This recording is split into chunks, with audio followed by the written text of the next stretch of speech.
देश में हालात बहुत खराब थे, लाखों लोग बलिदान हो गए। और आज ये जो भारतीय जनता पार्टी के बड़े बड़े नेता बात कर रहे हैं राष्ट्रीय भक्ति करने का, ये कह रहे हैं कि राष्ट्रभक्त हम हैं, और इस तरह से ढिंढोरा पीट रखा है जैसे देश के नेता यही हैं। लेकिन मैं कहना चाहता हूं कि इस देश में आजादी की लड़ाई लड़ने वाली कांग्रेस पार्टी, इस देश का संविधान बनाने वाली कांग्रेस पार्टी, क्योंकि डॉक्टर अम्बेडकर उस टाइम कांग्रेस में नहीं थे, फिर भी वो विद्वान थे, उनका सिलेक्शन किया।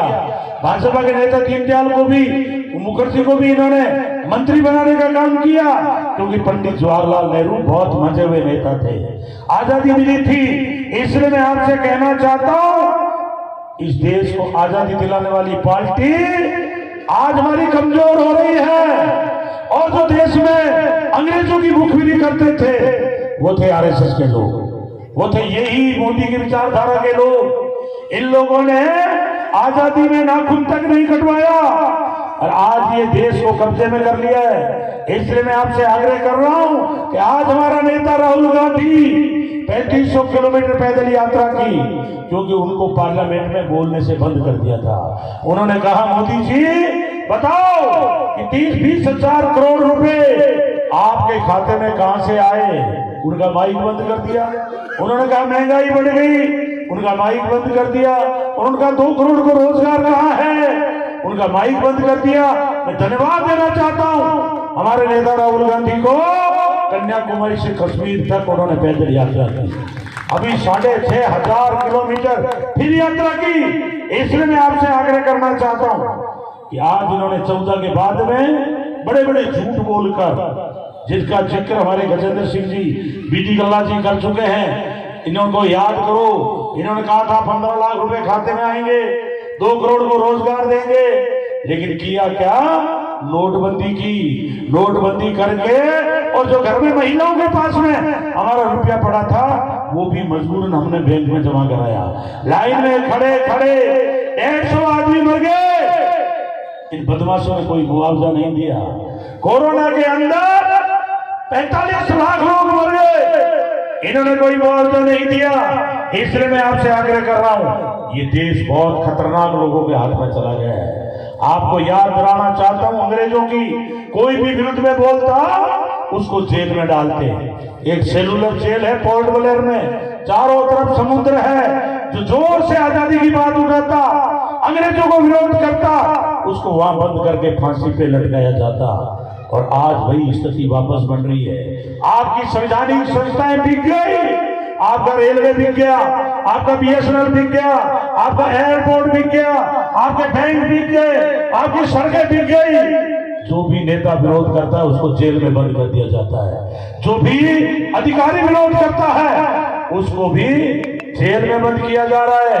अगर उदाहरण देख रहा है तो गुजरात में संजय भट्ट डीजी था बंजारा, उसने कहा था जब गोधरा कांड हुआ उसको जेल में डाल दिया।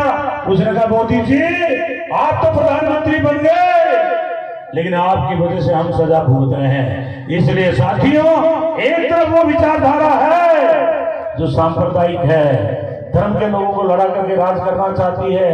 ये मोदी प्रधानमंत्री पहला प्रधानमंत्री है विश्व के अंदर जो अपनी जनता को बर्बाद करके राज कर रहा है। जगह जगह दंगे हो रहे हैं। पुलवामा का कांड याद करो, पहली लड़ाई थी, महंगाई की बात कर रहे थे, समानता की बात कर रहे थे, विकास की बात करके 14 में राज आ गए और 19 के अंदर विकास की बात भूल गए। पुलवामा के आधार पर 40 नौजवानों को मरवा कर और इन्होंने चुनाव जीत लिया।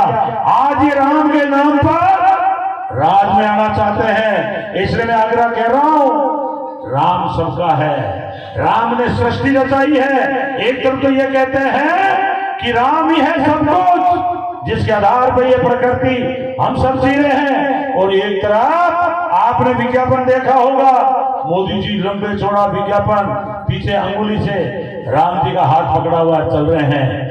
ये कह रहे हैं राम जी को हम लाए हैं। अरे तुम क्या लाए हो? तुम तो राम जी को बेच करके और सियासत में आने की बात कर रहे हो। हम सब राम भगत हैं, हम सबके आगे नाम के आगे राम लगता है। और आज मैं पुरानी बात कहना चाहता हूँ, कल्ला साहब ये राम के भगत बनते हैं। मैं 10वीं में छत्तीसगढ़ में पढ़ता था, मुझे संगीत का शौक था, मुझे कलाकार में शौक था।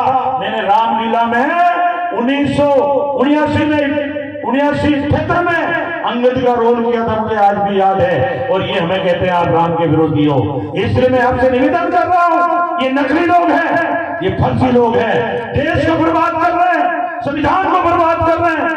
मणिपुर के अंदर हमारी मां बेटियों के साथ दुर्व्यवहार हुआ, ये देश भूल नहीं सकता। हमारे पहलवान बेटियां, उन्होंने कहा एक मंत्री हमारे साथ गड़बड़ करता है, हमें बदतमीजी से नजरों से देखता है। उन्होंने धरना दिया इंडिया गेट पर, उन्होंने कहा तुम्हारे मंत्री को गिरफ्तार करो। इन्होंने मंत्री को सस्पेंड तक नहीं किया, सारी दुनिया ने देखा है। इसलिए मैं धन्यवाद देना चाहता हूं किसानों को कि बीकानेर का किसान सारा का सारा भारतीय जनता पार्टी के खिलाफ है। उन्होंने कहा मोदी अहंकारी हो गया है। अरे अर्जुन राम एक चला हुआ कारतूस है जो 15 साल से जीत रहा है, लेकिन आज एक भी काम नहीं गिना सकता, एक भी गांव में कार्यकर्ता नहीं है, एक भी आदमी की कोई समस्या दूर नहीं की है। कल हम अनूपगढ़ में थे, राहुल गांधी जी ने बोला कि रेल हम लाएंगे। ये 15 साल से अनूपगढ़ के लोगों को झांसा दे रहा है। कल 50-60 हजार लोग वहां इकट्ठे हुए, वहां जबरदस्त उत्साह था। इसलिए मैं आपसे आग्रह कर रहा हूं कि आपको दोबारा एक लड़ाई लड़नी पड़ेगी, क्योंकि राज में बैठे हुए लोग धर्म के आधार पर बांट रहे हैं। देश का प्रजातंत्र खतरे में है। हमारे देश में जब आजादी की लड़ाई लड़ रहे थे, जाओ इंडिया गेट पर, आपको सरदारों की शहीदी मिलेगी, आपको सबसे ज्यादा नाम सरदारों के मिलेंगे, मुसलमानों के मिलेंगे। और आज हमारे धर्म को बांटने का काम कर रहे हैं। इसलिए मेरे किसान भाइयों, ये मेरे 36 कौम के लोगों, बीकानेर में 15 साल से कोई एमपी नहीं है। एक आदमी रिटायर हुआ नौकरी से, मैं नौकरी के खिलाफ नहीं हूं, एमपी बनाया उसके खिलाफ नहीं हूं, लेकिन उस रिटायरमेंट को आपने दिल्ली भेजा। दुख मुझे इस बात का है।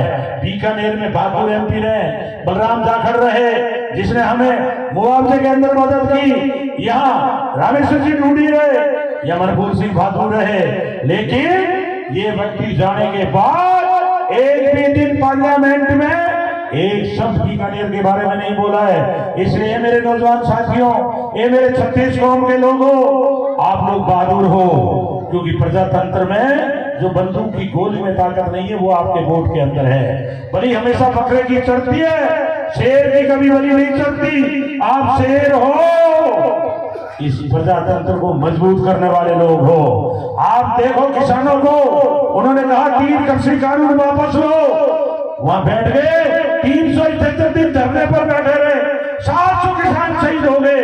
उन्होंने कहा हमने आजादी की लड़ाई नहीं देखी है, लेकिन हमें मरना मंजूर है, लेकिन हम पीछे नहीं जाएंगे। मैं सरदारों को धन्यवाद देना चाहता हूं। उन्होंने गुरुद्वारे से लंगर चलाया, उन्होंने टेंटों की व्यवस्था की।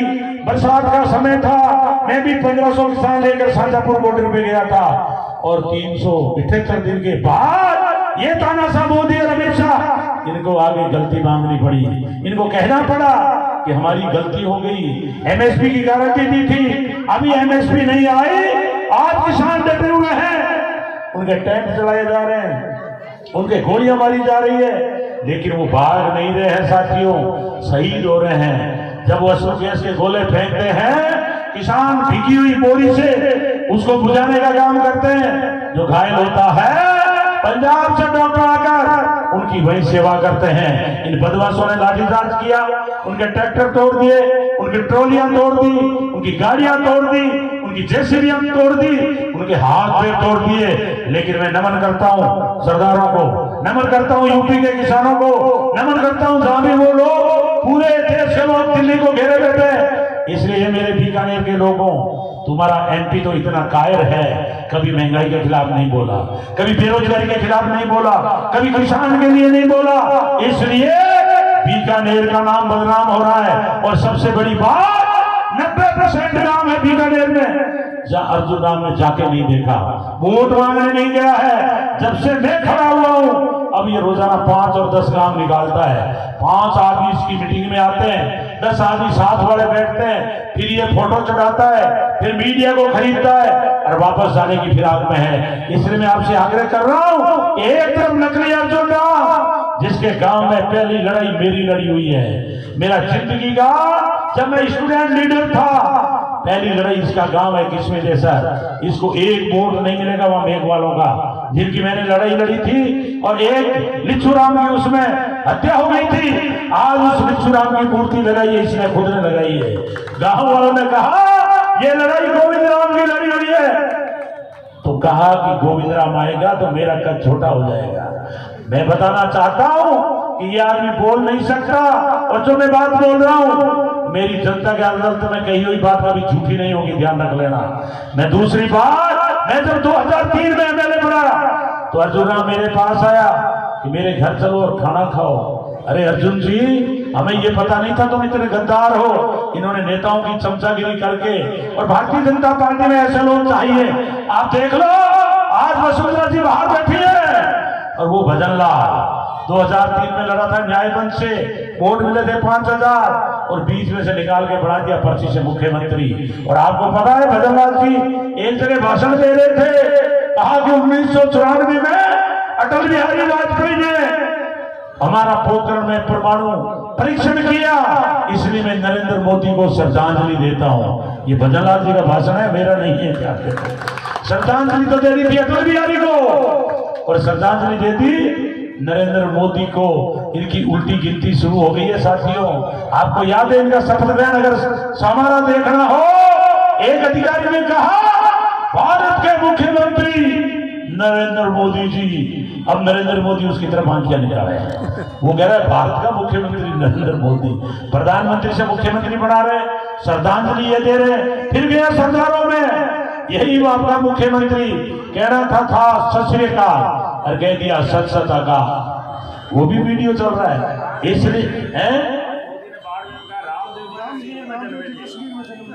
अब बताओ, आज रामदेव जी का जन्म कश्मीर में बता दिया है।